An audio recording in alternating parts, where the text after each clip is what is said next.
The next question, the member for Toronto Centre. Thank you, Speaker. The government recently passed Bill 46, which doubled down on a Band-Aid solution to our court staffing problems.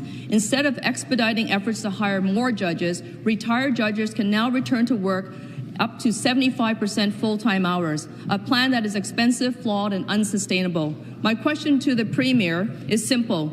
Why won't his government clear the court backlog with a proper plan which includes actually appointing more new full-time judges? The Attorney General. Thank you, Mr. Speaker. And to paraphrase the Leader of the Opposition, if the NDP spent more time on solutions and less time on headlines, they might actually support us in what we're doing, Mr. Speaker. I would be pleased to say that in Bill 46 that was brought by my honourable friend, the Minister of Red Tape Reduction, which indeed did make a positive change, I would love to say that the NDP supported us with that, Mr. Speaker. But in fact, of course, as you would expect, they did not.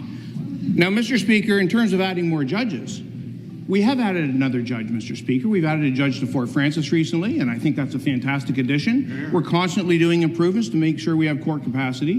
And I would ask my friend across the way why, in fact, the NDP didn't support us in Bill 46 as we enabled more capacity of judges to attend in court, Mr. Speaker. Supplementary question. Thank you, Speaker. The honourable member did not answer the question, so let me give him a new one. Last week, the case of a police officer accused of sexual assault was thrown out, not because of the merits of the case, but because it was assigned to a semi-retired judge who took an extended vacation, which then caused an unconstitutional trial delay. These kinds of scheduling issues are entirely predictable, and they will happen more and more as this government increases our reliance on part-time judges. Our justice system is now being held together by duct tape. Speaker, is this government so out of touch that they don't recognize the long-term investments needed to ensure the people of Ontario get access to justice in a timely fashion? The Attorney General.